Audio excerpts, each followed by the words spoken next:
quelques clients aussi qui sont passés dans l'œil du dragon, puis je te dirais qu'à toutes les fois, c'est le premier appel qu'on a. Ouais. Écoute Alex, on va passer à une émission, on va avoir beaucoup de trafic, on veut être sûr que notre boutique en ligne ne plantera pas.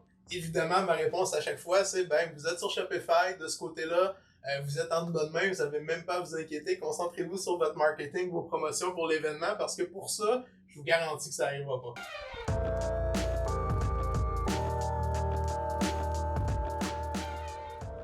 Bonjour tout le monde, bienvenue au podcast Dans deux pubs présenté par l'agence de marketing web Rablab. Aujourd'hui, on a la chance de recevoir Alexandre Fortin, cofondateur puis président de l'agence de site web Shopify Monsoft, qui sont aussi nos voisins de bureau, qui sont situés un petit peu plus loin là-bas. On va avoir la chance d'en discuter un petit peu plus tantôt avec lui. Aujourd'hui, on est en plein mois de juillet. Je sais qu'on a eu une petite pause de podcast, c'est l'été. On s'est donné le temps de un peu profiter de l'été, semaine à 4 jours chez Rablab.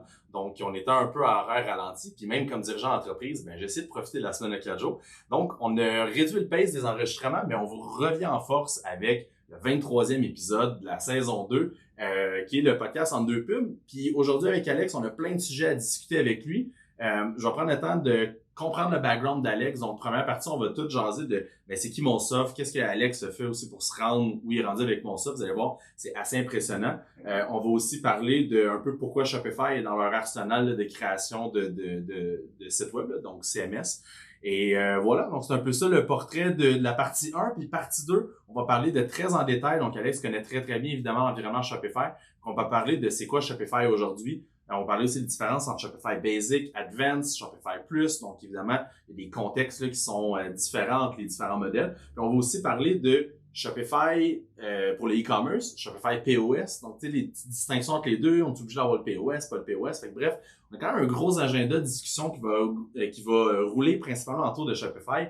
Mais, Alexandre Fortin, bienvenue chez Rablab. Merci Jean-Philippe, merci de me recevoir pour mon premier podcast officiel. Comme je te disais, c'est une première pour moi, donc j'espère qu'il n'y aura pas trop d'édits à faire en vidéo. C'est vrai, puis c'est ton baptême de podcast, puis je suis honoré que tu le fasses avec nous autres, mais t'es un gars très sympathique, bien dégourdi, fait que ça va bien aller, on va bien faire ça. Yes sir. Parle-moi de toi, parle-moi de Monsoft, un peu de la création de Monsoft, vous êtes qui, combien, ça fait combien de temps? Où on en est rendu là, si on fait un portrait depuis le début à aujourd'hui là. Ok, écoute, je te dirais que c'est une aventure qui a commencé, en fait Monsoft est relativement jeune, l'entreprise on l'a fondée en 2019, par contre ça veut pas dire que c'est nécessairement un projet qui est jeune parce que c'est un petit peu la culmination de plusieurs années dans l'industrie du e-commerce, donc à la base ça fait quand même plusieurs années qu'on est dans le monde du e-commerce. En fait, à la base, avant ça, je touchais quand même un petit peu au niveau du détail. En fait, mon background à moi, c'est surtout comme administration et gestion. Puis plus précisément, avant, j'étais consultant, puis j'offrais des services back-office pour des détaillants. Donc, finalement, des magasins au détail, pour le dire plus simplement. Dans ce temps-là, puis on remonte à 2005, donc ça fait relativement très longtemps. J'aidais les entreprises à implémenter des systèmes de comptabilité informatisés. Veux pas, 2002, 2005, c'était pas des années où est-ce qu'on avait des armées de SaaS comme on a présentement pour nous outiller dans nos opérations de tous les jours. Ouais. Donc, t'avais pas les QuickBooks de ce monde, les Akumba, super simple, tu te crées un compte. Là. Il y avait rien de tout ça. Quand tu voulais un logiciel de comptabilité, en fait, il fallait que tu achètes le CD-ROM qui te coûtait 2000$ puis que tu l'installes, tu essayais de te débrouiller avec tout ça.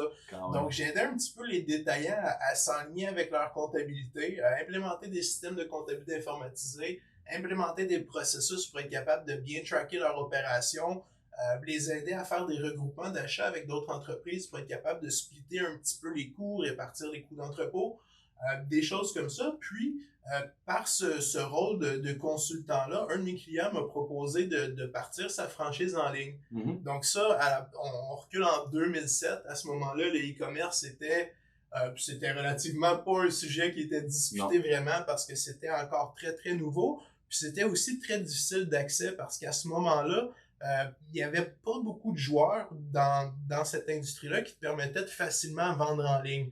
Donc, avant l'arrivée de Shopify, tu avais le choix de faire une plateforme sur mesure qui te coûtait les yeux de la tête. Donc, à ce moment-là, c'était facilement un projet à 50, 60, 70 000 $.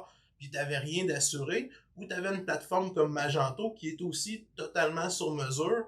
Donc, grosso modo, tu devais tout faire de A à Z. Donc, ça donnait un coût d'entrée qui était relativement très élevé pour te lancer dans l'e-commerce, ce qui faisait que c'était seulement les très grosses marques qui pouvaient vraiment embarquer là-dedans. Puis même à ce moment-là, les marques vendaient pas vraiment directement aux consommateurs. Fait que c'était juste les gros détaillants qui pouvaient se le permettre. Shopify est arrivé sur le marché en 2006. Puis c'est exactement dans ces environs-là que mon client, en fait, qui était une boutique de snowboard, skateboard et ski, qui était un petit peu mon dada dans ce temps-là. On a-tu le droit de les nommer? Ouais, en fait, c'était Axis Boutique à Saint-Sauveur. C'est quand même très connu. Ouais, qui est quand même très connu. À ce moment-là, ils avaient 9 boutiques un petit peu partout dans le Québec. Maintenant, ils sont décidés de se concentrer un petit peu puis retourner à leur source. Donc maintenant, il y a seulement la boutique de Saint-Sauveur qui sert sa clientèle, mais il en démarre pas moins que dans le milieu du skateboard, du freeski et du snowboard. C'est un joueur majeur au Québec, je te dirais. Puis en plus, ils sont à côté de chez vous. Puis en plus, ils sont à côté de chez nous, ouais. Donc c'était...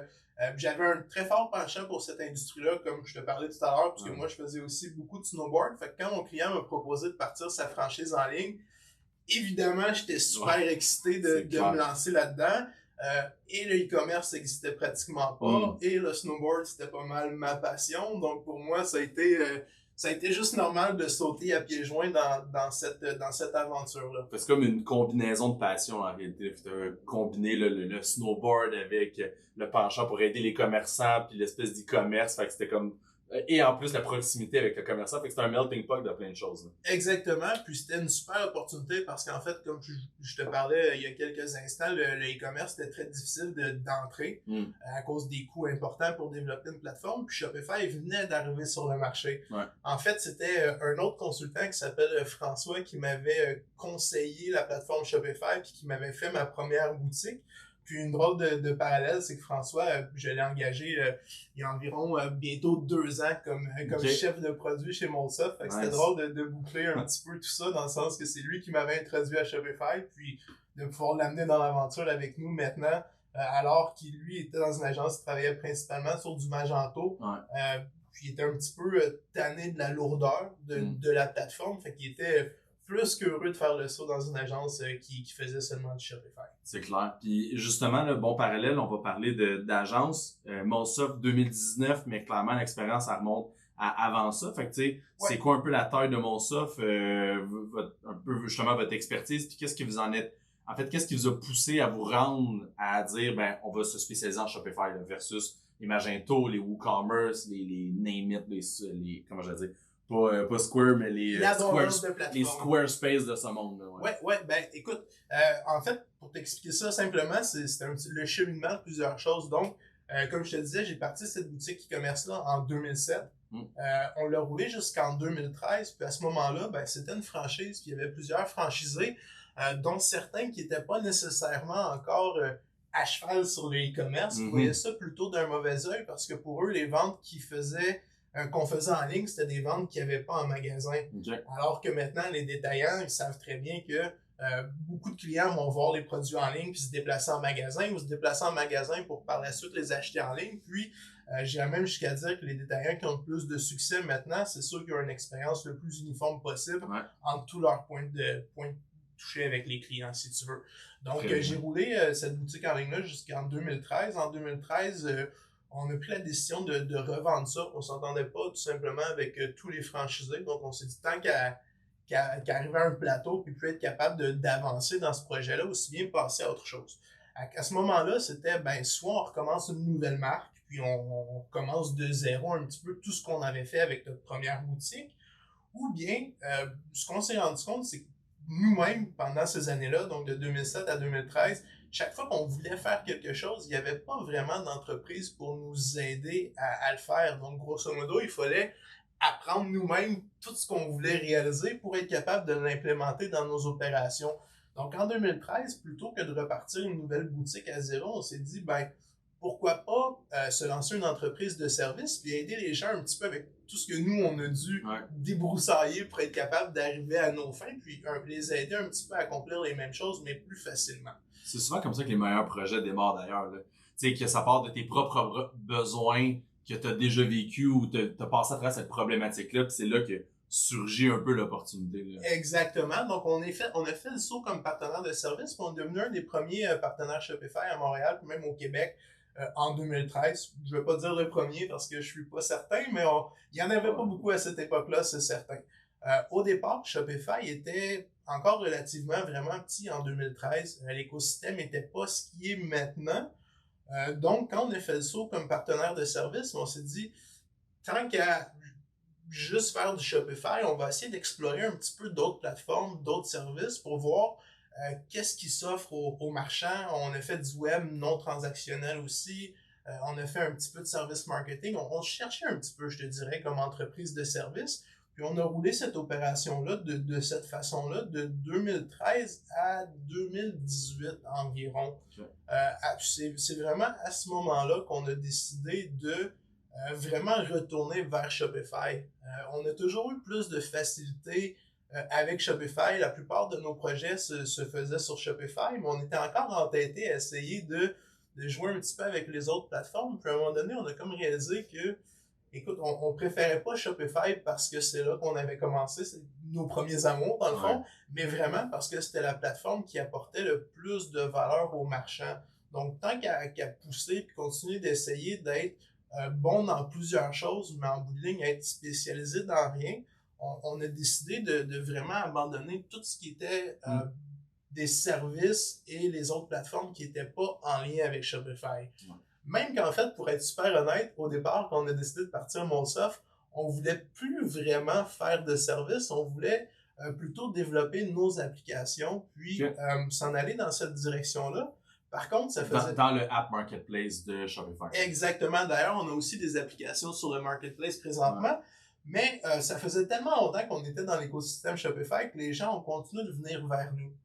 Par contre, au lieu de se réouvrir un petit peu, puis de se plier la demande, puis de faire un petit peu ce que tout le monde voulait, on a vraiment décidé de se spécialiser plus dans le développement sur mesure, puis c'est là qu'on a vraiment trouvé notre niche. Donc, quand on a décidé de laisser tomber les autres plateformes puis de vraiment débuter Monsoft dans sa forme actuelle, on est reparti à 3 personnes seulement.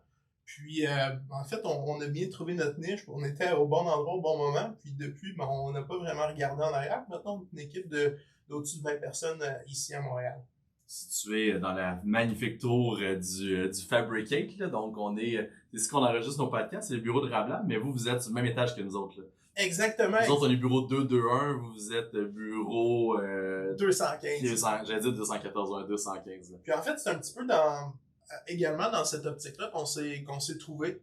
Monsoft et Rablab, je pense, parce qu'avant, on était un petit peu plus ouvert, puis on essayait de faire plusieurs services, puis on s'est rendu compte que c'est pas ce qui apportait le plus de valeur à nos clients. Donc, quand nous, on a vraiment trouvé notre niche, puis on a décidé de focusser sur le développement sur mesure, ben, on a aussi pris la décision de s'entourer de partenaires qui sont comme nous, spécialisés dans ce qu'ils font. Puis de cette façon-là, on a l'impression qu'on apporte un petit peu le meilleur de tous les mondes à nos clients, donc on leur apporte plus de valeur.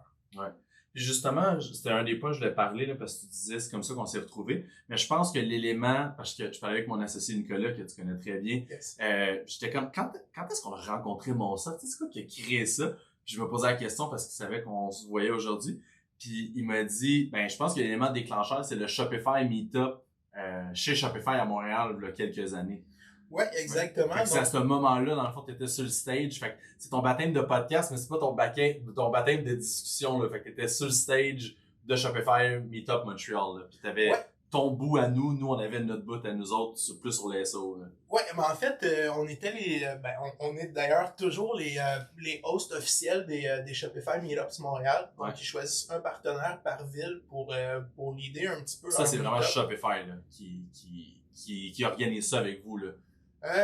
Ils nous aident dans l'organisation, mais l'organisation, c'est vraiment toutes nous. Donc, il faudrait que je cherche comment que j'étais tombé sur le... Mais ce que je veux dire, c'est que dans le fond, c'est pas vous autres qui utilisez le brand de Shopify pour dire on fait un Shopify Meetup. Là. C'est vraiment... C'est Shopify, ils sont d'accord avec ça. Là. Oui, en fait, on est vraiment choisi par Shopify pour faire ça. Puis, on le fait en collaboration avec eux. Là. On n'a pas le droit, évidemment, d'utiliser leur marque de commerce sans autorisation. Donc, on est vraiment les hosts officiels des Meetup Montréal. Ouais. Pour nous, c'est vraiment une façon, je te dirais, de redonner un petit peu à notre communauté. Évidemment, on se spécialise dans le développement sur mesure, donc c'est pas quelque chose qui est, je te dirais, pour toutes les entreprises. Ouais. Puis spécialement pour les marchands qui commencent un petit peu plus, la valeur n'est pas encore là nécessairement pour eux d'aller dans le sur-mesure parce qu'ils comprennent pas nécessairement encore aussi bien qu'ils devraient peut-être leur niche et leur clientèle. Puis au fur et à mesure qu'ils avancent dans leur progression e-commerce, si tu veux, et puis plus qu'ils comprennent leur clientèle, à ce moment-là, le sur-mesure devient un petit peu plus approprié pour eux parce qu'ils savent comment aller rejoindre leur clientèle. Ouais. Donc, pour nous, les meet-ups, on voit vraiment ça comme une façon un petit peu de redonner du contenu de qualité à notre écosystème qui nous a quand même donné beaucoup, puis qu'on peut pas nécessairement tous servir. Donc, en fait, tu as raison, je me rappelle pas, mais c'est comme ça qu'on s'est rencontrés. Puis là, j'essaie de me rappeler comment Nicolas est arrivé sur mon radar, mais... En fait, Nicolas il faisait la présentation SEO au Shopify Meetup. Donc, Nicolas a fait la présentation SEO, puis toi, t'as fait la présentation, je pense, plus technique, site web. Là, en c'est fait, comme ça c'est nous qui l'organisait, fait que c'est nous qui avons invité Nicolas.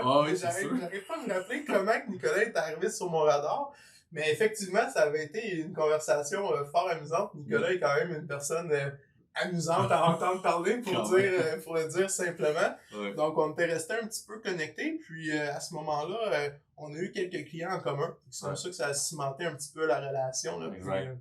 C'était vraiment drôle parce que les premières fois qu'on a commencé à discuter ensemble, j'ai comme sorti ton portefeuille de clients, puis là, j'étais comme, son client chez nous, eux autres ici, eux autres ici, eux autres ici. Fait que là, ça a comme bien fité. Puis pour la petite histoire aussi, vous étiez déjà dans Fabricate quand t'es arrivé, right? Non, mais non, en fait. Non, c'est vrai, on est arrivé à peu près en même temps. Même on est ici à cause de vous, je pense. Parce qu'en fait, j'étais venu rencontrer un de vos partenaires, ancien partenaire, Maxime, qu'on s'était rencontré ici, là, à la brasserie Arcana pour un dîner. Puis nous, on cherchait des locaux à Montréal. Il m'a parlé de vos locales, il m'a parlé de la bâtisse ici qui arrivait avec magnifique installation, court de basket sur le toit, patinoire, gym. Fait qu'on trouvait ça super intéressant. Ouais. Surtout que moi, j'arrive du Nord, donc tu sais, un bureau en plein centre-ville, c'est difficile d'accès là, quand t'es en voiture. Là, on est quand même assez... ici, c'est génial. En fait, je sors de la 15, puis je prends l'Acadie, Jean Talon, puis je suis arrivé au bureau, donc l'emplacement est vraiment incroyable, puis les locaux sont magnifiques. Fait que ça, c'est parfait. Puis on a des bons voisins en plus. Ouais, ben c'est ça, exact. On n'est pas trop mal pris. Puis c'est ça en fait qui est arrivé, c'est que nous anciennement on faisait pas nécessairement du Shopify uniquement, ou tu sais on n'avait pas de présélection. Donc si le client il arrive de Magento, d'un custom, du Pral, peu importe la plateforme, on l'acceptait. Mais ce qui est arrivé avec le temps, c'est que tous les clients, on dirait, ont commencé à faire des merges sur Shopify à différents stades. C'est ça un peu qu'on va parler. Là. C'est comme mon espèce de passation vers partie 2. Mais il y a des clients qui arrivent sur du Shopify Basic, il y en a qui arrivent sur du Shopify Advanced, il y en a qui arrivent sur du Shopify Plus. On a remarqué qu'il y avait beaucoup de distinctions entre les trois plateformes dans l'optique que, tu sais, il y en a que, justement, c'est du sur-mesure, fait qu'ils sont sur du Shopify Plus, parce qu'ils ont beaucoup de volume de commandes. Il y en a que ils n'ont pas nécessairement du sur-mesure ou qui ont comme un thème qui a été modifié, adapté à leurs besoins, qui est sur du Advanced. Fait que, tu sais, il y avait comme une grande distinction entre les trois projets. Là, on s'est dit, je pense qu'il va falloir concentrer nos efforts avec quelqu'un qui connaît vraiment ça parce que ça peut créer des problématiques quand on avance avec des projets parce que des fois, il y a des clients qui ont du basic qui veulent pas payer pour avoir, mettons, la licence plus dispendieuse de Advance ou de Plus parce qu'ils voient juste le coût, mais ils réalisent pas le bénéfice qu'il y a de passer sur l'autre plateforme. Fait que, on a commencé justement à développer plus avec vous autres parce qu'on a fait passer des clients d'une plateforme à l'autre ou d'une version à l'autre. Parce qu'il y a parce que c'est pas juste le coût par mois, là, c'est les bénéfices aussi perçus qui sont beaucoup plus grands. Là. Effectivement, le coût par mois est, je te dirais, une mince fraction de Shopify dans le sens que pour ce que tu payes mensuellement, tu as quand même beaucoup de bénéfices qui viennent avec. Puis, Tangente, je me trompe, au départ, vous étiez un petit peu comme notre première version de Monsoft, puis je pense que vous faisiez un petit peu de site web au tout début. Ouais, au tout début, le Rablab 2016-2017. Là, en fait, nous autres, c'était Rablab Solutions Web là, au début, là, donc on faisait des solutions web, là, fait que ça soit justement site web et tout ça. Mais on n'avait jamais été capable de toucher à Shopify, même dans le temps. Fait que on faisait plus des WooCommerce ou pas de Magento, évidemment, là, parce que c'était quand même une catastrophe à Très l'époque, lourd, hein. puis ça l'est encore un peu lourd aujourd'hui. Là. Ça reste une bonne plateforme efficace, là, mais il faut vraiment avoir du monde hyper connaissant là-dedans. Quand tu as beaucoup de ressources, Magento peut être une plateforme qui peut te permettre d'aller un petit peu plus loin que Shopify sur certaines choses, mais c'est que ça te prend beaucoup de ressources pour la développer. Ouais, c'est ça. Par la suite, encore plus de ressources pour la maintenir et garder tes choses en ligne. Puis quand tu veux l'améliorer, ben finalement, tu es responsable de toutes tes améliorations, alors que quand tu travailles avec un CMS comme Shopify, ben ils ont une équipe de plusieurs milliers d'ingénieurs qui travaillent à améliorer la plateforme pour le frais mensuel que les clients payent. Donc, pour la plupart des entreprises, c'est un no-brainer, comme on dit. Ah, absolument. Peut-être on peut aussi démystifier un petit peu les différents forfaits de Shopify, parce que souvent, c'est quelque chose qu'on entend, les gens sont pas certains, ben, si je passe d'un plan à l'autre, est-ce que je peux garder la même boutique? Est-ce que c'est la même chose? Ouais. Puis, souvent, les gens ont l'impression que c'est pas le cas. Mais, en fait, que tu sois avec Shopify Basic ou Shopify Plus, tu peux avoir la même boutique. Tu pourrais partir avec un Shopify Basic, améliorer tes forfaits pour ce que ça va te donner de plus, sans nécessairement changer ta boutique en ligne. Ouais. Évidemment, la plupart des marchands qui vont commencer sur Basic en évoluant vont vouloir aussi évoluer leur boutique en ligne, puis qu'elle soit plus personnalisée pour leur clientèle à eux. Parce que c'est sûr que quand on achète un thème sur le theme store de Shopify, ben, tu sais, oui, ça coûte seulement 180$, puis on peut essayer de l'agencer un petit peu comme on veut, mais c'est pas vraiment de cette façon-là qu'on va se différencier de notre compétition nécessairement. Mais sinon, pour revenir au forfait, là, Shopify Basic, Shopify régulier, Advanced et plus, il y a plusieurs petits éléments qui vont varier. On peut les séparer là, en deux gros morceaux. Je te dirais qu'il y a Shopify Plus qui est vraiment Shopify, une solution qui est destinée plus aux entreprises de plus haut niveau. Ouais. Puis, tu as les trois premiers forfaits qui sont Basic, régulier, puis Advanced, qui sont un petit peu dans le même panier.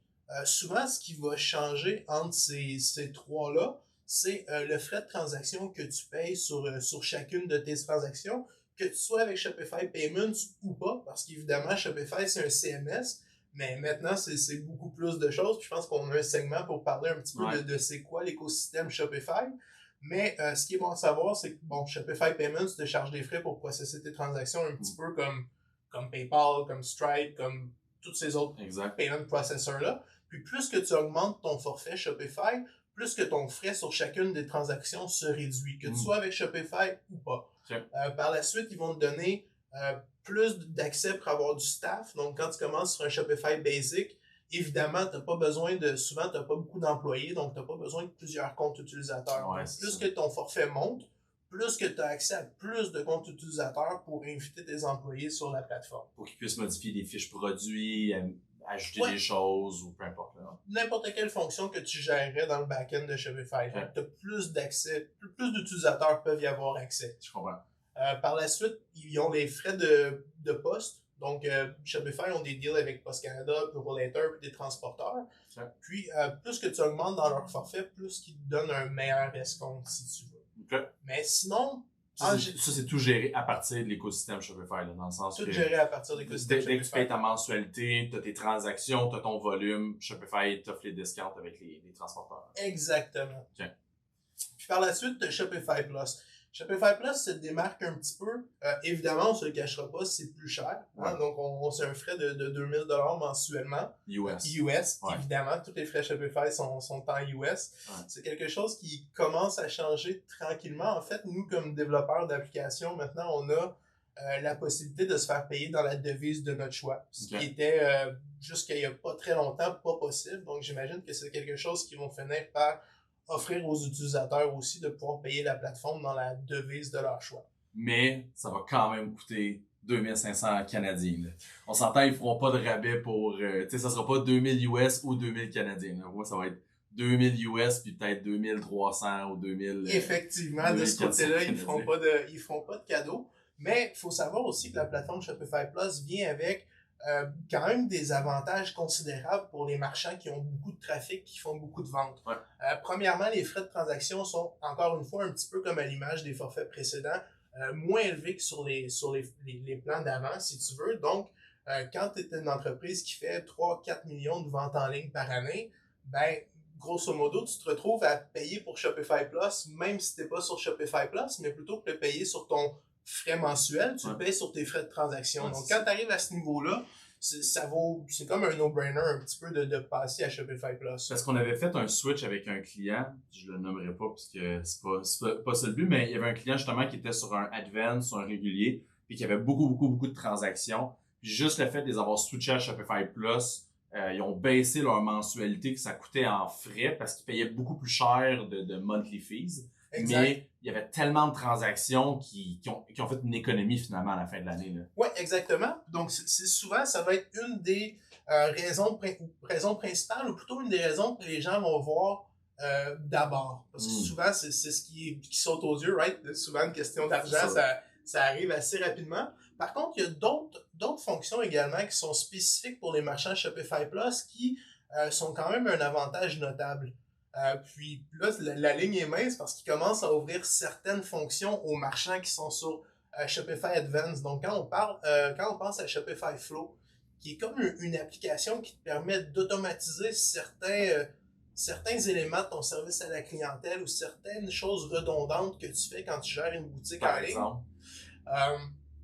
Tu ajouter des tags sur des commandes pour que tel staff puisse la traiter d'une façon différente. Okay. Envoyer un email quand que tu reçois tel type de produit. T'envoyer un avertissement quand... Mettons que c'est backorder. Mettons c'est backorder. Quand ton niveau de stock devient bas, envoyer une notification à quelqu'un. Donc, toutes des petites choses comme ça qui souvent vont être un petit peu plus moins évidente, je te dirais, c'est pas la première chose que les gens vont penser. Tu feras pas, je vais aller vite, je m'en vais à Shopify Plus parce que je veux flow, là. Non, exactement. Par contre, quand tu mets ensemble toutes les petits 5 minutes que tu sauves à chaque fois en n'ayant pas à faire ces petites opérations redondantes-là, ben, tu gagnes beaucoup d'efficacité du côté entreprise. Donc, ça, c'est une des raisons pour lesquelles les entreprises vont bouger à plus. Par contre, comme je te disais, c'est une fonction qui vient juste d'être ouverte au marché Advance aussi. Okay. Donc, l'avantage est plus nécessairement là. Sinon, il y a Shopify Script, qui est une application derrière qui va nous permettre d'ajouter des rabais conditionnels. Donc, Shopify, évidemment, comme toute plateforme e-commerce, tu peux appliquer des rabais quand tu passes ta transaction. Par contre, c'est relativement simple. À moins que tu utilises une application de tiers partie qui va venir compliquer un petit peu comment tu offres tes rabais, souvent, c'est plutôt de base. Donc, tu sais, si tu achètes pour plus que tant d'argent, donne la livraison gratuite. Ou si tu achètes plus que tant d'items, ben, donne un pourcentage de rabais. Alors que avec Script, on peut aller un petit peu plus loin et dire, ben, si tu prends un item de cette collection-là, avec un item de cette collection-là, pour pouvoir prendre un exemple un petit peu plus simple d'un domaine qu'on parlait tout à l'heure, le snowboard, ben, ça pourrait se traduire. Si tu prends une paire de bottes, une paire de fixation puis une planche, tu vas pouvoir te qualifier pour tel type de rabais. Exemple, 15% de rabais. Là, 15% de rabais, ce qui serait pas possible avec leur mécanisme de rabais normal. Par contre, avec Script, on peut ajouter des conditions un petit peu dans les rabais. Sinon, on peut aussi ajouter des conditions dans les frais de livraison. Donc, si tu prends un item surdimensionné, il va ajouter une surcharge qui, à la base, serait pas aussi simple à faire sans l'application Script. Puis ce qui fait vraiment du sens aussi pour les clients dans les périodes très achalandées, exemple, tu sais, Black Friday, Cyber Monday, Noël, excuse-moi, Saint-Valentin. On a des clients souvent qui vont faire des ensembles cadeaux, là, tu sais, exemple, le package Black Friday ou le package Saint-Valentin, Noël. Puis là, c'est difficile parce que tu veux pas faire nécessairement juste un package. Des fois, tu veux dire, c'est un ensemble de rabais. Tu veux faire des conditions de sélection de produits, là. Exactement. Puis pareil qu'on parle du haut volume de ces événements-là, je te dirais qu'un autre des avantages de Shopify, c'est que tu es sur un serveur dédié pour ta boutique. Donc, tu partages pas ton serveur avec plusieurs autres boutiques. Ce qui te permet d'aller chercher un pic de transaction qui est beaucoup plus élevé que les autres plans, si tu veux. Ouais. Puis justement, comme on dit en anglais, hold on to that thought, là, parce que je voulais parler de l'environnement plus mécanique, technique, avancé un petit peu plus tard, là. J'aimerais peut-être juste décortiquer un dernier truc avec Shopify Plus. Même, je vois que tu as un collant Shopify Plus, ton ordi. Le gars, il a vendu d'aplomb. Ben, on est un partenaire Shopify Plus. Donc, c'est un petit peu une distinction entre les types de partenaires Shopify, je te dirais. Quand tu es un partenaire Shopify régulier, tu peux, en tant qu'entreprise, appliquer. Puis, si tu rencontres certaines qualifications, tu vas pouvoir devenir partenaire Shopify relativement simplement. comme c'est une plateforme assez populaire, ben, il y a de plus en plus de gens qui veulent devenir partenaires. Par contre, partenaire Shopify Plus, c'est un petit peu un niveau distinct dans le sens que c'est beaucoup plus compliqué de devenir un partenaire Shopify Plus parce qu'il faut que tu sois vraiment sélectionné par Shopify eux-mêmes, puis que tu leur démontres la qualité de tes travaux, l'implication que tu as dans le domaine du e-commerce en général. Donc, c'est pas vraiment juste, bon, mais tu as fait 2 boutiques, fait que tu peux devenir un partenaire Shopify Plus. C'est vraiment, il faut que tu apportes quelque chose de supplémentaire à l'industrie du e-commerce, puis que ça soit reconnu par Shopify pour que finalement tu puisses porter la distinction de partenaire Shopify Plus. Puis c'est pour ça aussi qu'il y en a environ seulement 200 dans le monde entier versus partenaire Shopify régulier qui en a plusieurs milliers. Si tu veux. Ouais, c'est clair.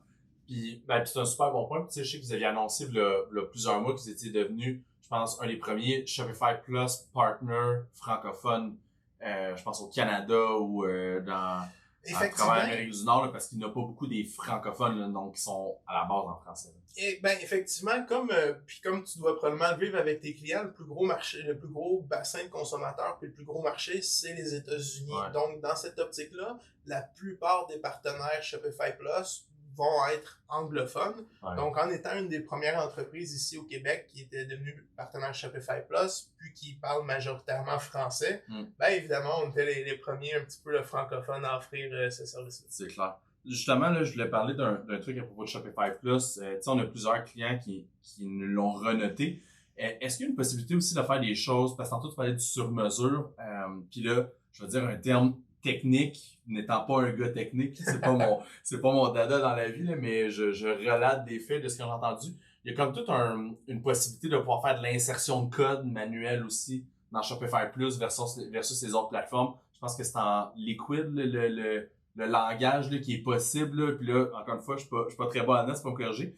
Mais ça revient souvent, plus que le commerçant est gros, plus que souvent ils disent « Ah ben, je veux faire tout ça, mais je veux aussi une boîte de telle grosseur qui fait telle affaire, puis je veux aussi une affaire custom 3D qui tourne, puis là, je veux aussi... » C'est là que les besoins deviennent comme impossible de rentrer dans le régulier, basic ou advanced. Là. Fait que, tu sais, est-ce que Plus aussi, c'est ça son gros avantage concurrentiel d'avoir de l'insertion de code manuel des éléments distinctifs personnalisés? Oui, ben en fait, sur Shopify Plus, il y a quelques éléments distinctifs quand on veut faire du sur-mesure, qui est notamment l'accès au checkout. Donc, passage à la caisse en français, excuse-moi, je l'utilise pas. C'est un français en passant impeccable. J'ai pas vu beaucoup d'anglicisme, là, fait que t'as le droit d'en glisser un ou deux. Correct. Bon, fait que, ouais, en fait, tous les forfaits te permettent de faire du sur-mesure. Puis pour démystifier un petit peu les choses, Liquid, c'est le langage de template de Shopify. Donc, Liquid, c'est ce qui va lier l'éditeur de thème où est-ce que le client peut ajouter du texte, changer ses photos au front-end de la boutique. Donc, le Liquid vient, si tu veux, faire le lien un petit peu entre ce que le client voit, ce que le consommateur voit, puis ce que le client peut éditer lui-même derrière. Étant le commerçant. Exactement. Puis quand on passe à Shopify Plus, ben non seulement on a accès à plus d'API, donc je pense, rapidement comme ça, l'API des cartes cadeaux. Donc, si t'as un détaillant qui vend aussi en magasin, on s'entend qu'il n'y a rien de plus plate que vendre des cartes cadeaux en magasin qui peuvent pas être utilisées en ligne, puis vendre des cartes cadeaux en ligne qui peuvent pas être utilisées en magasin. Malheureusement, quand on n'est pas sur Shopify Plus, on n'a tout simplement pas accès à cette API de cartes cadeaux-là. Donc, on peut rien faire. En arrivant sur Shopify Plus, on a accès à cette API-là. Donc, on peut, en quelque sorte, synchroniser un petit peu les cartes cadeaux qui sont vendues en magasin pour être utilisées en ligne et vendues en ligne pour être utilisées en magasin, ce qui crée une expérience omnicanal qui est supérieure là, pour les détaillants qui sont rendus là. C'est clair. Puis, c'est ça, en fait, là, la particularité que j'ai remarqué avec les années, c'est que tu sais, Shopify, ça a comme été tout le temps, puis je reviens à l'idée de départ, là, quand tu m'as demandé, Rablab faisait des sites web au début, puis on n'avait pas touché à Shopify parce que c'était hyper basic, comme, puis peut-être, on connaissait peut-être pas le Plus ou des versions plus avancées en 2016, là, mais, tu sais, pour nous, on regardait ça, puis l'ensemble, c'était comme une grosse boîte carrée, puis tu sais, t'avais le même serveur que tout le monde, dans le fond, tout le monde partage l'espèce de même gros serveur de Shopify, puis t'avais comme pas beaucoup de possibilités d'amélioration, d'avancement, puis là, je parle beaucoup pour le SEO. C'était très... Là, je parle de plusieurs années Shopify. C'était problématique pour le SEO. Problématique pour les langues. Parce que... Puis même encore, c'est encore problématique pour les langues Shopify. Getting better, mais on s'entend, on n'est pas encore là, puis on va en parler dans pas très long. Fait que tu sais, c'était problématique pour les SEO, les langues, puis c'était hyper problématique. Quand je dis hyper, là, c'est de façon démesurée pour les publicités de façon bilingue sur Facebook ou dans le Merchant Center de Google. Fait que tu sais, c'était très problématique parce qu'avec l'outil de Linguify qui comme faisait une fausse traduction du site, on n'était pas capable de rouler des campagnes publicitaires bilingues. Puis c'est pas la réalité aux États-Unis, c'est pas la réalité dans le Canada anglais que tu sais, t'as une boutique purement anglophone, tu prends tes publicités, tu les roules, t'as un feed de produits, donc t'as juste un cycle là, entre ton produit que une image, un headline, un textline, une description, une variante, mettons. Puis là, tu pousses ça dans Facebook, le Facebook le prend, puis il fait ta pub. Mais quand t'as français puis anglais, c'est pas pantoute la même patente, là. Effectivement, je te dirais que le multilingue sur Shopify est un gros challenge. Puis sinon, peut-être juste avant de tomber là-dessus, effectivement, Shopify, ça peut être perçu un petit peu comme une boîte. Puis c'est vraiment pour ça que nous, on a décidé de se spécialiser dans le développement sur mesure. Parce qu'en fait, on voulait vraiment essayer d'aller aider les gens où est-ce qu'il y avait beaucoup moins de solutions qui s'offraient à eux. Il y a une multitude d'agences e-commerce maintenant. L'e-commerce c'est tellement rendu populaire, ou même la plateforme Shopify. Par contre, des gens qui connaissent vraiment bien comment Shopify marche techniquement en arrière puis qui produisent du code de qualité, donc des boutiques de qualité puis des features de qualité, il en existe pas beaucoup. Puis souvent, on avait beaucoup de clients qui arrivaient avec des frustrations d'autres agences ou qui ont travaillé avec des sous-traitants puis qui faisaient, on va se dire, pas nécessairement bien les choses. Parce qu'en fait, une des plus grosses fausses croyances que j'entends, c'est que quand on fait du sur-mesure sur Shopify, on perd toutes les fonctions de Shopify. Donc, grosso modo, les développeurs hardcode des boutiques sur Shopify, mais ça enlève toutes les habiletés aux détaillants d'être capable d'aller l'éditer. Donc, ce qui va faire un service de qualité quand tu offres du Shopify sur mesure, c'est vraiment que peu importe ce que tu fais sur mesure, tu vas utiliser justement Liquid, qui est le langage de Shopify, pour lier ton développement aux fonctions de Shopify dans le back-end. Donc, nous, quand on sort un projet, c'est super important que, peu importe à quel point on va sur mesure, que le client ne perde pas les features importantes de Shopify, qui est en quelque sorte la raison d'être de Shopify. Parce qu'en fait, à la base, eux, leur but, c'était de démocratiser le e-commerce. Puis si finalement tu hardcode tout, tu perds toutes ces notions-là d'être capable d'éditer les choses un petit peu toi-même. Donc, de nous, tout ce qu'on fait sur mesure, on s'assure que ça enlève aucune des fonctions natives de Shopify. Puis c'est un petit peu de cette façon-là qu'on a trouvé notre succès. Peut-être l'autre façon qui nous a permis aussi de nous différencier beaucoup de notre compétition, c'est le fameux multilingue. En fait, la plupart des entreprises m'ont proposé Linguify, comme tu as dit. Par contre, comme tu as déjà aussi probablement réalisé par toi-même. Expérimenté plusieurs fois. Expérimenté, puis entendu des frustrations des clients, c'est que Linguify a quand même des limites. Ils peuvent pas tout traduire. Alors, nous, on est arrivé avec notre propre solution de multilingue, si tu veux, qui utilise aucune application.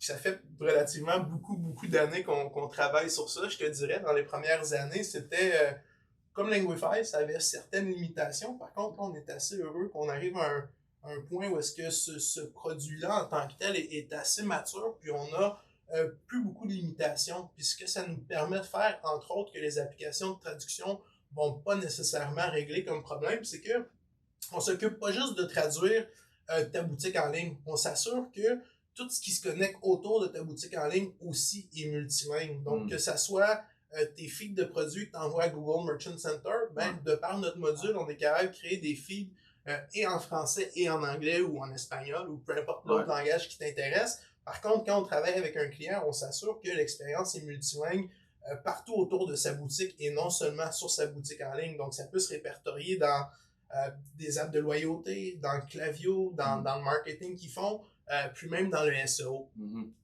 Et c'est ça, en fait, un des points qu'on a remarqué avec votre outil, c'est que ça corrige une partie du problème là, qu'il y avait Linguify et qu'il y a à la base Shopify, parce que le issue, tu l'as dit, là, c'est le feed de ce qui sort de Shopify qui est comme mal traduit. Parce qu'en réalité, Linguify, ce qu'il fait, c'est qu'il prend exemple t'as ton domaine racine. Fait qu'exemple, là, ta boutique est créée à la base en anglais, puis là, tu vas en faire une traduction en français. Donc, ta traduction en français, en fait, c'est que c'est Linguify qui va traduire la page en français. Voilà. Mais il créera pas une deuxième version. Il va comme faire une genre de bizarre traduction.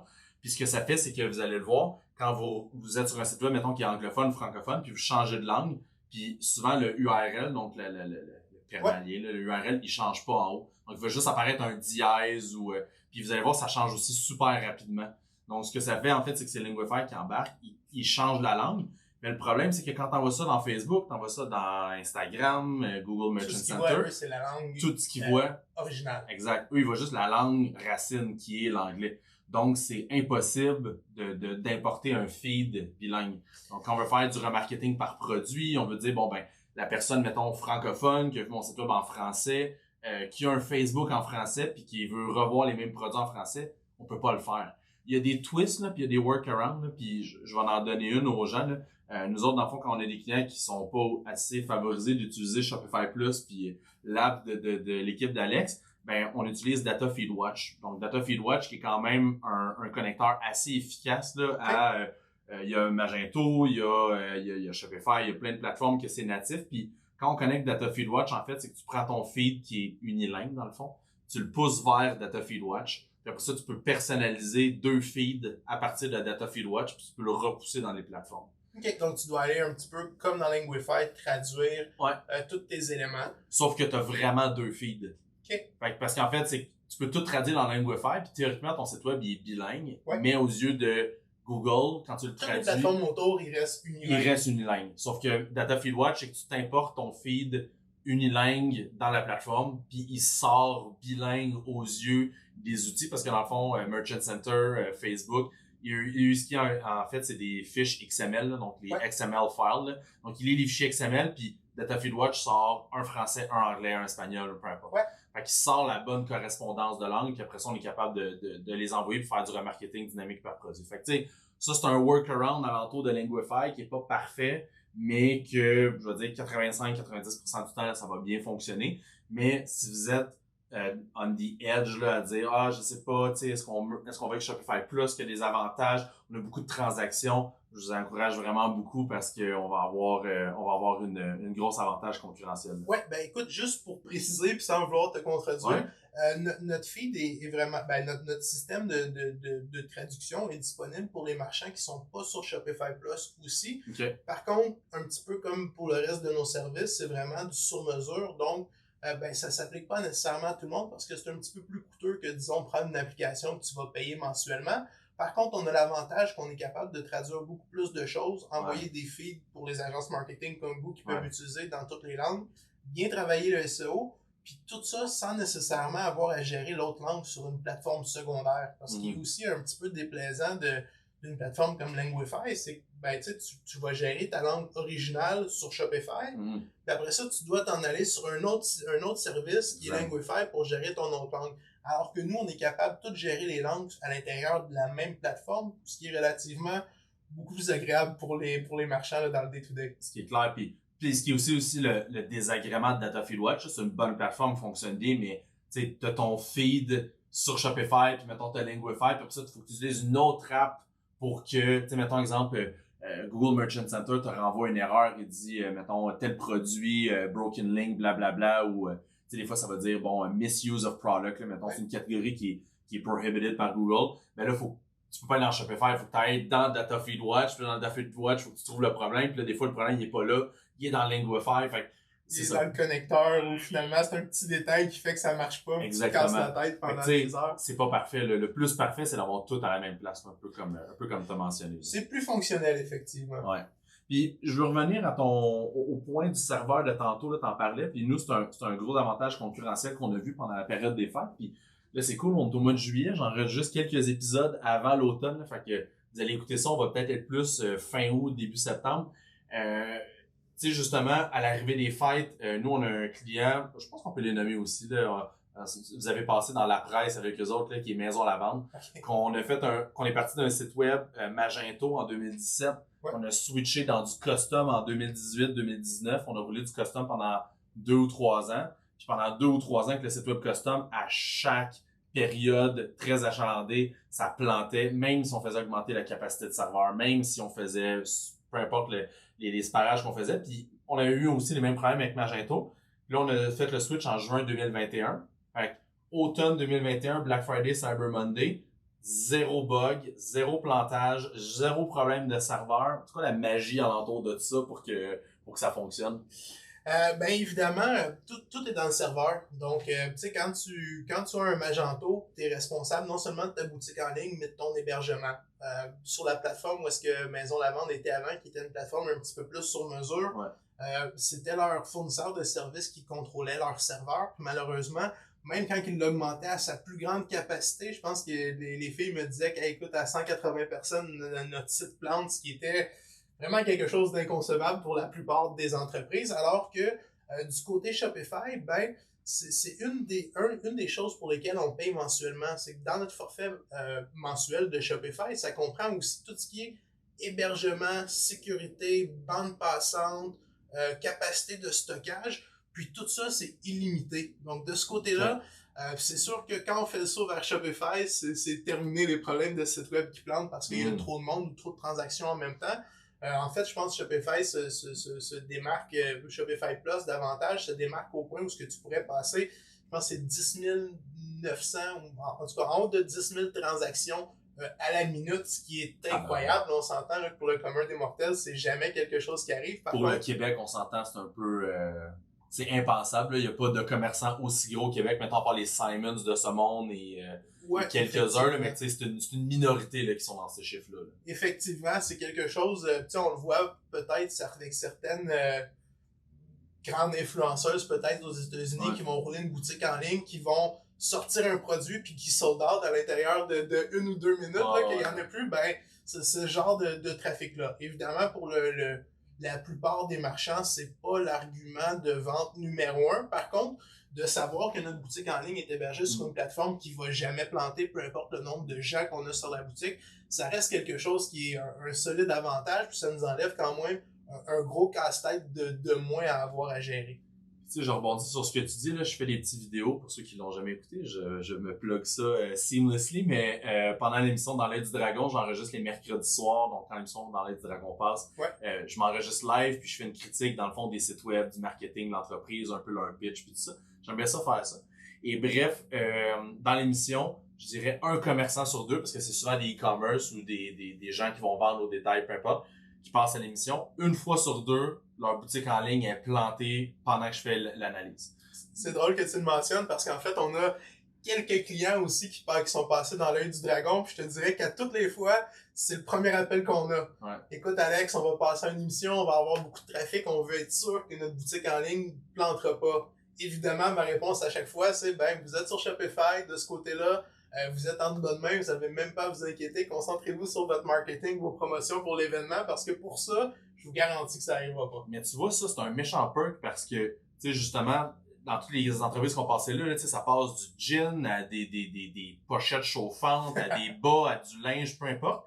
Puis quand ça, on s'entend là, on a peut-être une bonne vingtaine de clients qui ont passé l'émission dans l'œil du dragon depuis les dernières années. Puis à chaque fois, là, le trafic, là, ça peut être entre 3 à 5 000 personnes dans l'espèce de 20 minutes, là, genre un petit peu avant, pendant que tu passes à l'émission, un petit peu après, dépendamment du décalage. Puis au total, ça peut représenter entre 7 à 10 000 personnes, des fois même plus. Là. Ouais. Donc, tu sais, mettons, on va faire un spike là, de 3-4 000 personnes en dedans de 10 minutes. Là. C'est pas tant que ça, là. Tu sais, c'est pas une tonne de monde non plus, là, si on compare ça à des plus gros sites web. Fait que le fait que ça plante, quand t'as pris du temps, ton énergie, puis tu sais, t'as dépensé une quantité d'heures phénoménale à te rendre à l'émission, puis que ça diffuse, puis que ton site web plante, c'est inconcevable. Ah, écoute, c'est vraiment quelque chose qui est, comme tu dis, inconcevable. Ça doit tellement être une grosse déception parce qu'en fait, on s'entend, là, quand t'es là puis tu présentes ton entreprise à la télé, c'est le temps de briller, c'est le temps d'aller de l'avant. Puis c'est pas le temps d'arriver sur une erreur 501 Forbidden Server, là, c'est assez frustrant. Là. Effectivement, donc c'est quelque chose qui, comme tu dis, un des bons perks de Shopify, c'est vraiment que tout ce qui est sécurité, bande passante, c'est vraiment géré par Shopify. Donc non seulement on est certain que ça plantera pas, mais en plus, on n'a même pas besoin de s'en occuper. Parce qu'en fait, il faut comprendre que bon, la boutique en ligne, c'est une chose, mais cette boutique en ligne-là doit être hébergée quelque part. Ouais. C'est beaucoup de composantes que les gens comprennent pas nécessairement super bien. Donc, qui dit incompréhension dit niveau de stress assez élevé. Donc, évidemment, ça doit pas être une situation enviable de présenter ton entreprise à la télé, savoir que c'est ton moment de briller, puis te demander si ton site va tenir la route. Puis on s'entend, il y a quelque chose d'aussi microscopique que tu sais, est-ce que mon setup plantera pas, là, tu sais, ça devrait, en tout cas, pour moi, c'est un stress inutile, là. Fait effectivement. Je pense que c'est un autre avantage de dire, tu sais, les Black Friday, Cyber Monday, votre vente annuelle, mettons, un clearance sale, tu sais, tout ça, enlevez ça de votre tête, ça sera jamais un problème, là. Effectivement. Fait qu'on est clair là-dessus.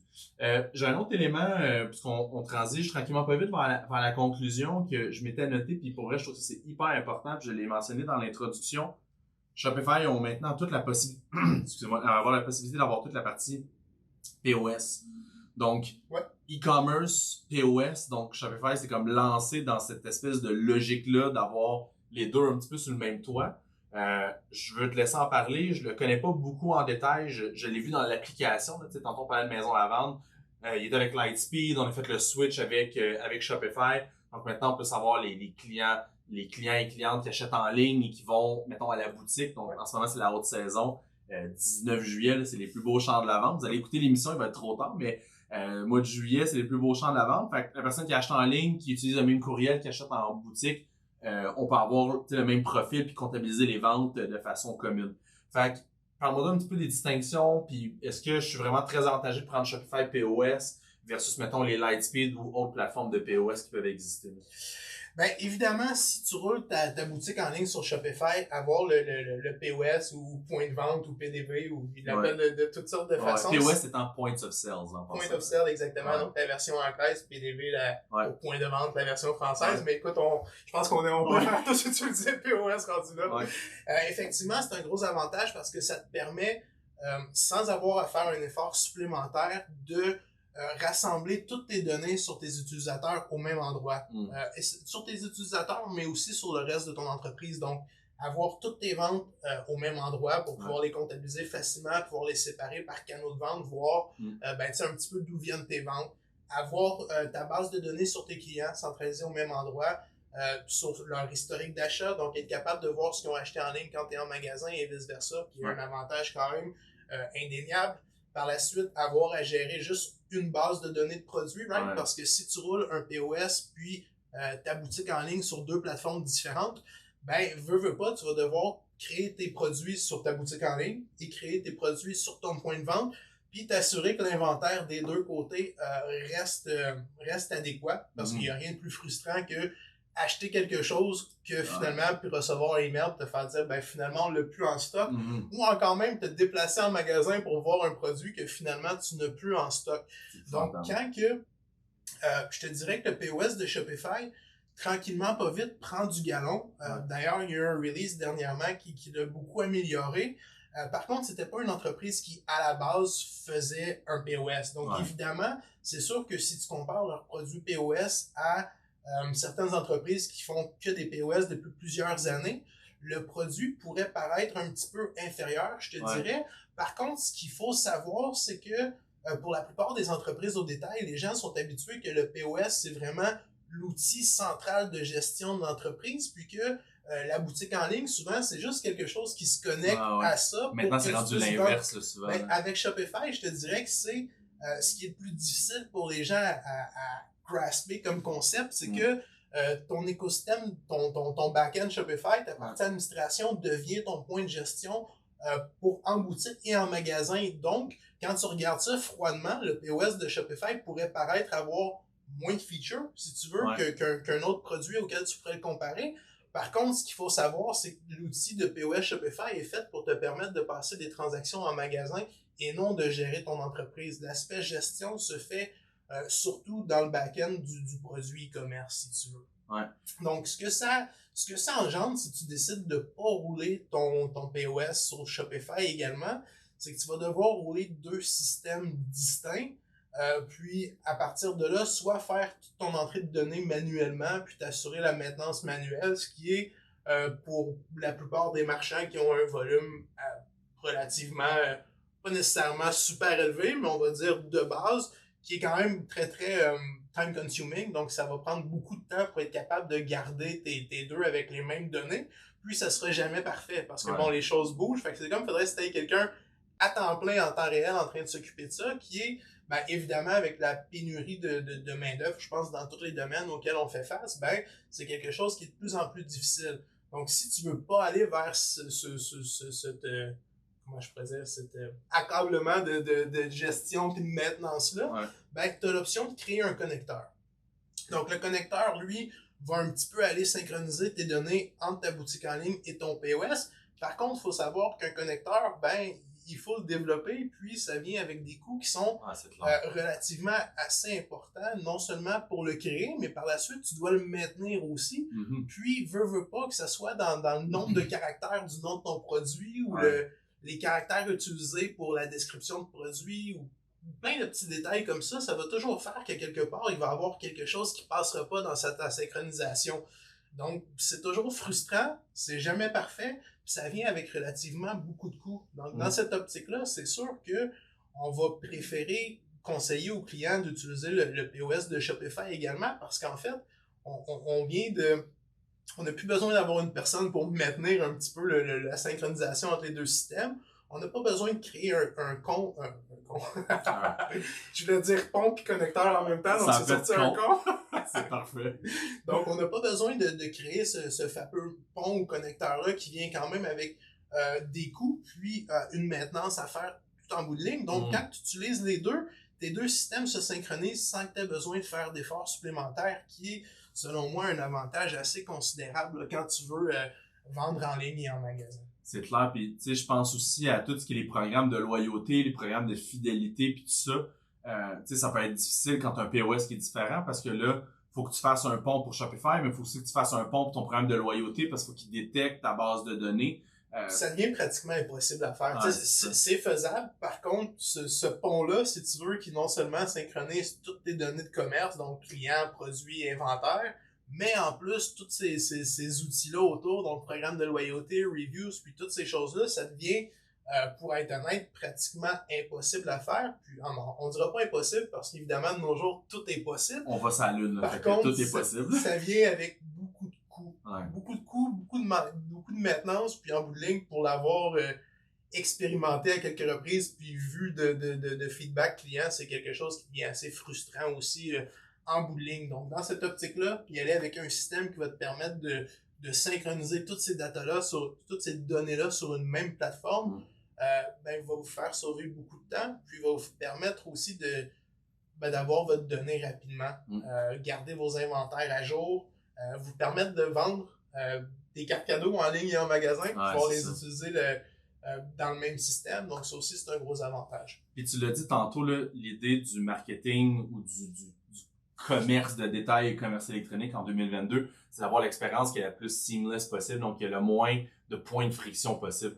Tu sais, ces clients, ils rentrent en magasin, mettons, c'est quoi votre courriel, rentre le courriel, j'ai pas votre courriel, ça marche pas parce que c'est un connecteur, puis là, il marche pas, puis mais tu devrais m'avoir parce que j'ai acheté en ligne. Oui, c'est ça. J'ai acheté en ligne sur cet email-là, mais je le vois pas parce qu'on utilise Shopify en ligne, puis en boutique, on utilise Patente à gosse 2002. Puis c'est ça, en fait, la difficulté, c'est que tous ces petits points de friction-là créent cet inconfort-là. Puis justement, je suis allé avec ma copine à Maison Lavande la semaine passée. On a fait un petit détour là, par la boutique pour acheter des trucs. Puis on passe par la boutique, on achète des affaires, ma copine donne son courriel. Tout de suite, ça sort ses achats antérieurs avec son compte, puis tu veux-tu envoyer la facture par courriel pour économiser du papier. Fait que tu sais, il y a comme juste des avantages en réalité, parce que tu l'as dit tantôt, le point central, l'espèce de cerveau là, qui fait fonctionner l'entreprise, est beaucoup plus rendu dans la partie logistique entre le e-commerce et le commerce de détail. Puis même pour les clients qui ont beaucoup plus de boutiques physiques que boutiques en ligne, la frustration vient souvent de l'inventaire en ligne et de la boutique en ligne. Fait que si ce côté-là est comme correct, réglé, puis que là, après ça, les différents magasins sont capables de juste s'ajuster puisque le système de commande parle avec tout ça, ça va vraiment aider l'expérience au final. Là. Effectivement, puis je te dirais que c'est même rendu un des points les plus importants, l'uniformité de l'expérience que tu vas proposer à tes clients en ligne puis en magasin. En fait, on a tous vécu la pandémie, donc on sait tous qu'à ce moment-là, les ventes en ligne se sont mis à grimper exponentiellement. Par la suite, je te dirais qu'ils n'ont pas nécessairement chuté, ils ont quand même maintenu une bonne croissance. Par contre, il y a quand même une petite diminution.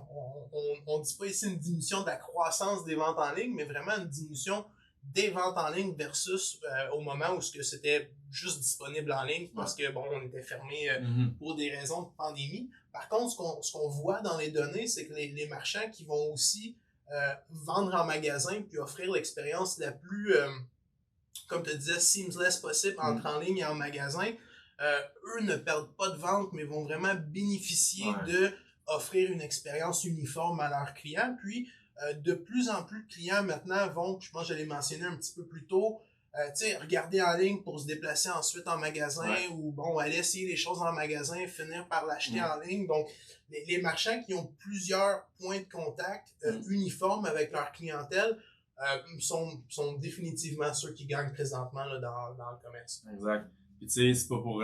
puis justement, on va arriver sur ma petite conclusion de la fin, puis c'est pas pour te mettre sur le mauvais spotlight, mais j'ai un de mes clients qui fait affaire avec une autre agence pour un Shopify.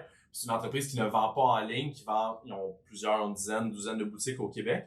Et Shopify offre ce grand avantage-là aussi d'avoir voir les inventaires puis avoir du pick-up in store. Donc, en fait, eux, tu peux acheter en ligne, mais pas te le faire livrer. Puis dans le fond, vu que c'est des gros items, puis tout est lourd et c'est du plancher, de la céramique, puis tout ça, on s'entend, tu fais pas shipper ça chez vous, là, ça va coûter comme 3 fois le prix de ta commande pour faire shipper chez vous. Mais tu sais, au moins, tu as l'inventaire, tu sais quel magasin, puis tu peux, avec leur logistique, tu peux les bouger entre les magasins. Fait que c'est à Québec, dans 3 jours, c'est au magasin de Montréal, pick-up in store. Fait que tu sais, ça a tout cet avantage-là que ça contrôle la logistique alentour de la commande, là. C'est pas juste commande en ligne, il l'a, ça ship du magasin, ça sera chez vous, là. Il y a une logistique derrière, puis plus les détaillants sont gros, plus que cette logistique-là est compliquée, effectivement. C'est ça, exact. Avant la réelle conclusion, j'ai un dernier truc, puis je voulais te laisser justement le spotlight. J'aurais aimé ça que tu me parles des projets ou les e-commerce que tu es le plus fier d'avoir fait dans les dernières années, parce que j'en ai fait une couple de très beaux, là. J'aurais aimé ça de t'entendre là-dessus en terminant. Effectivement. Ben écoute, je te dirais, la chose qu'on est la plus fier chez Monsoft, c'est pas nécessairement le visuel de la boutique, mais les connexions humaines qu'on a avec nos clients. Ça peut paraître cheesy, mais plus que la connexion humaine est bonne, plus que le fit est bon avec un client, meilleur que le résultat va être en bout de ligne. Donc, je te dirais que à la base, et pour nos employés et pour nos clients, c'est une question de fit. Si le fit est bon, souvent, le reste va s'en suivre. Par la suite, évidemment, il y a les taux de conversion qui vont dans tout ça, parce que le e-commerce est relativement simple. Hein? On a l'acquisition, la conversion, puis la rétention. Donc, pour nous, notre travail, c'est vraiment de s'assurer que on augmente ce taux de conversion-là. C'est des metrics que nous, on va se rapporter à quand on commence un projet, voir c'est quoi leur taux de conversion, essayer de déterminer c'est quoi les points de friction, puis s'assurer de livrer un produit qui va leur permettre d'améliorer ces taux de conversion-là. Par contre, si on veut parler client dont on est fier, écoute, je te dirais qu'on a la chance de travailler avec vraiment plusieurs belles entreprises au Québec. Je pense à de nommer Maison Lavande. Je pense qu'on a La Moisson aussi, le supermarché santé comme client en commun.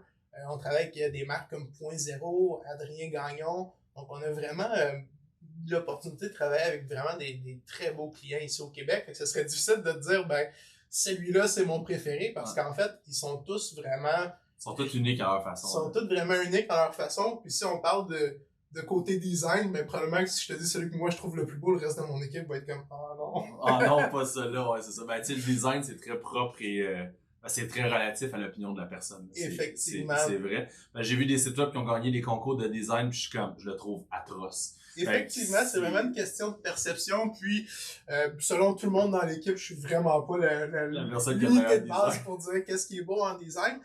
Par contre, nos fiertés, c'est quand on regarde les données puis on se rend compte que un client avec qui on a travaillé, son taux de conversion a augmenté de 40% après qu'on lui ait livré un projet ou des choses comme ça. Nous, c'est vraiment ce qui nous fait plaisir parce qu'on a vraiment l'impression qu'on fait partie de leur succès puis que non seulement ils ont pas dépensé chez Mossoft, ils ont investi dans leur entreprise en travaillant avec nous. C'est vraiment ce qu'on est le plus fier, je te dirais. Je peux en donner un exemple. Là. Maison Lavande, depuis l'année passée, on a augmenté le taux de conversion de près de 40%. Fait que, on est passé de comme... Je vais pas les donner les chiffres exacts là, parce que ça leur appartient, là, mais on a passé un taux de conversion qui était, je veux dire, respectable. Là. Bon, rien en bas de l'industrie ni au-dessus. Puis on est passé à un taux de conversion qui est 40% de plus. Là. Donc, on est passé à un taux de conversion, je pense, qui est plus que respectable, là, qui se situe dans la moyenne très haute là, de nos clients. Là. Donc, tu sais, c'est le fun, puis c'est purement à cause du redesign du site, puis du UX, puis justement de l'expérience utilisateur. L'expérience qu'on a réussi à créer, ouais, c'est vraiment...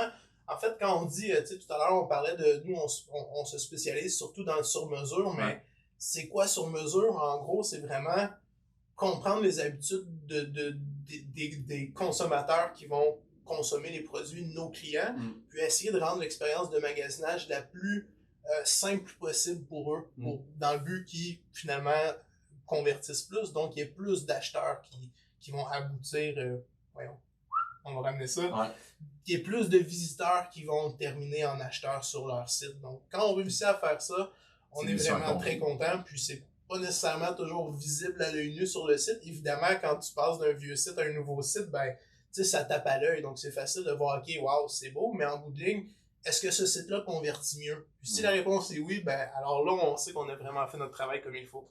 Je pense que c'est une excellente conclusion à tout ça, Alex. On a fait une bonne heure de discussion. Ça a été hyper intéressant. Puis même moi, qui est quand même un peu connaissant de la plateforme Shopify, j'ai appris plein de trucs, notamment justement les connecteurs de langue, les trucs avec le POS, puis le back-end, la partie serveur.